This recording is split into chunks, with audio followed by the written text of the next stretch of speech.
Hi guys, it's a guy Olumide, and today we're gonna be talking and solving another one of the most commonly asked problem-solving techniques in top tech companies, including Google, Amazon, Microsoft, Apple, and other top companies.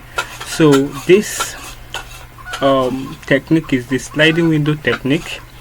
It is a very well-known and commonly used technique in solving varieties of problems, and we are going to be looking into that today. The sliding window techniques is another category of the two-pointer pattern, and it uses 2 pointers, the left and the right pointer, to define a bond, to define a window in an iterable data structure like an array. The window defines a subcomponent of the data structure like a subarray, just like in this case that you are seeing. So the window is going to define a subarray or a substring, so that is going to slide uniformly along the data structure, usually from the left to the right, and along the process it tries to select a particular subcomponent that satisfy a particular condition. So when we're talking about sliding window, it involves 2 pointers. These 2 pointers is going to form the boundary of a window. So it's just like a container. It will have 2 ends, the 2 extreme ends. So that's what sliding window is all about. And these 2 pointers will form a subcomponent, you understand, out of the whole data structure. Look at this case now. It picked the second item to the fourth item in the data structure. So based on a particular condition, so the condition varies with the problem that we are trying to solve, you understand. So but it slide across the data structure, and it's based on the condition. It's gonna select or deselect a particular subcomponent, like a subarray inside the array or a substring within the string. Sliding window is particularly useful and valuable in scenarios whereby the algorithm would otherwise need a multiple for loop, like 2 nested for loops, to search through every possible combinations in the array or substring, or in the string or array, and in order to find the correct set of answers that match the condition given. So but using the sliding window, we can do this in a single loop. So by moving and shifting it from the left to right, we have 2 pointers that can do comparison. Now, before comparing and discussing how they work, let's go about some terminologies that are used in sliding window. Terminologies that include expanding, shrinking, and sliding the windows. Now, to expand the window is to advance the right pointer. Take a look at this window now. We have our left pointer situated at the first elements in the array. So don't forget, we don't really use sliding window technique for data structure like linked list, graph, and the rest of them that can be bidirectional and might not really be ordered, you understand. So we really want to use the sliding technique for iterables, data structure like lists, like sets, like sequences like strings. So now, if we say we are expanding the window, is the right pointer moving forward in such a way that the number of subcomponents within the window is increasing. Look at now, the left pointer remains where it is, but the right pointer advanced by 1. So we expand the window. To shrink the window is to advance the left pointer. Look now, the left pointer is initially at 1. Now it shrink is initially at the first index, so now it shrink to the second index, and thereby reducing the window, shrinking the window, you understand. So to slide the window is to advance both the left and the right pointers. So look now, you see that the left pointer is shifting by 1 to the right, and the same way right pointer is shifting by 1 to the right as well. One thing you will notice is that they are unidirectional.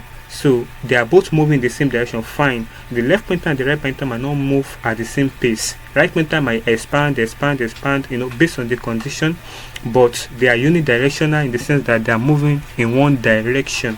So, and what you can see from this slide, sliding of a window is that it involves expansion and shrinking. So it involves expanding the window and shrinking the window at the same time. Maybe look at this right now. It expanded by moving one step to the right, and also it shrink. The same window shrink. So therefore maintaining the length and the boundaries of the windows.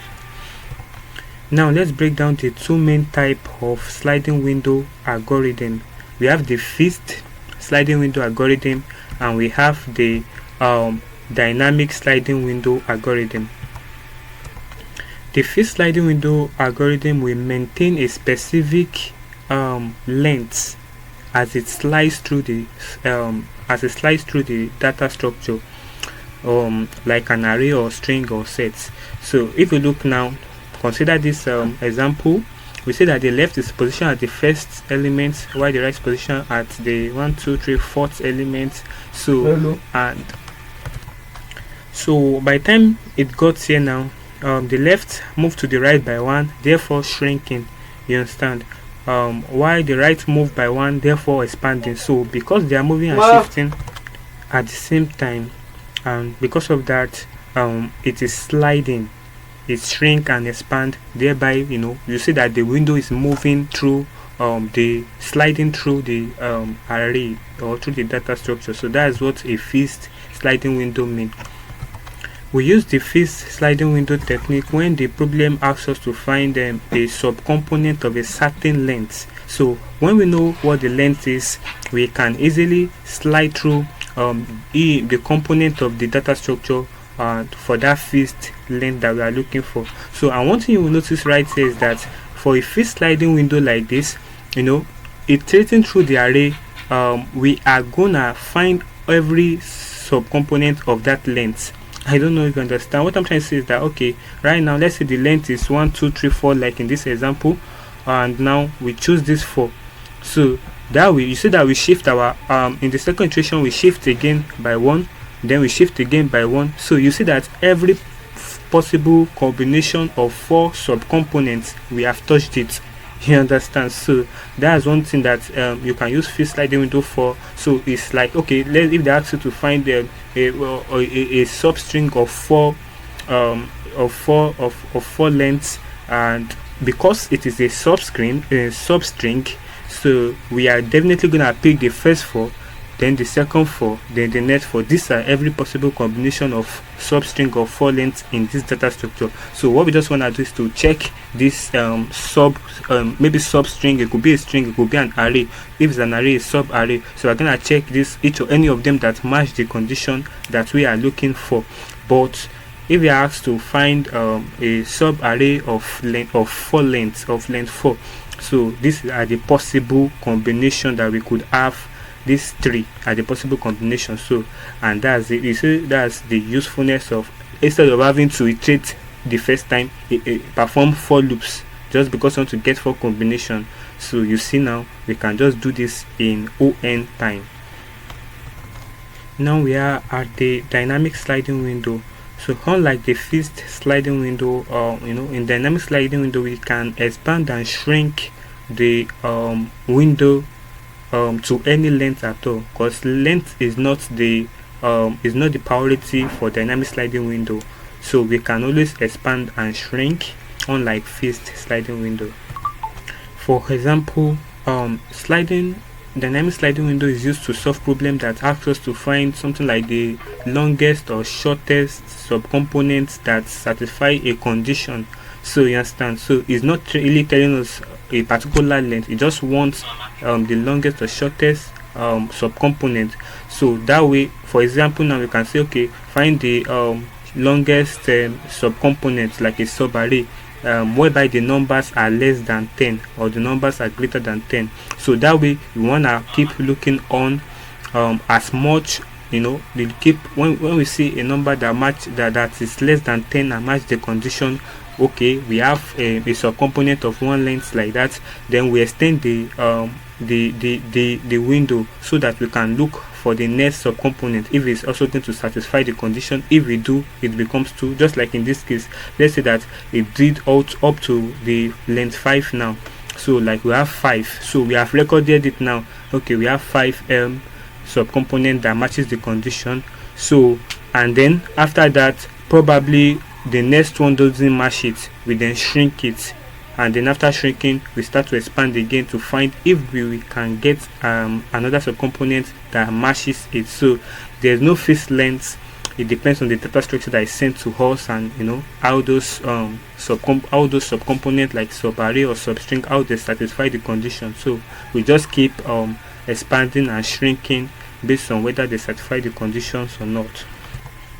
So when finding the longest subcomponent, the dynamic of expanding and shrinking for a dynamic sliding window is just like, you can be simplified into two steps. So if a window satisfies the condition, expand it to find a longer window that meets the condition. So you expand it by one, shift the right by one to see if that's the next subcomponent is going to satisfy the condition. But if the condition is violated, you shrink the window until the condition is met again. So that's simply how the dynamic sliding window is solved. I mean, how the technique is used. In terms of the real-world usage, one real-world usage of sliding windows is that it is used, particularly the dynamic sliding window is used to manage buffering and ensure smooth playback in video streaming applications. So on YouTube, on Moviebus, on AudioMac, and the rest of them like that. For instance, now when streaming a video, so the player downloads chunks of the video data and store them in a buffer. So a sliding window will control which part of the video is buffered. Don't forget, when you're watching video, you can swipe to the middle, you can swipe to the left. So the sliding window is just like all these CapCut applications and different sound modifying applications and video modifying applications. So they have a sliding window techniques. It's been utilized there, and it controls which part of the video is buffered, and also in terms of when there's no internet connection, it also controls the position and size of the buffer. So all of those things actually are the work of where we can apply the sliding window technique.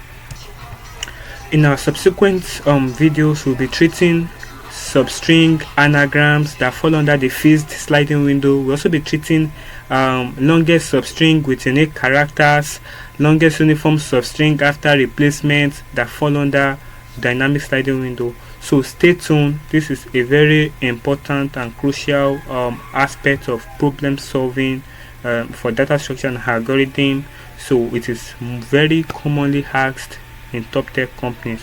So alright, don't forget to like, share, comment, and engage in any way you can. Thank you.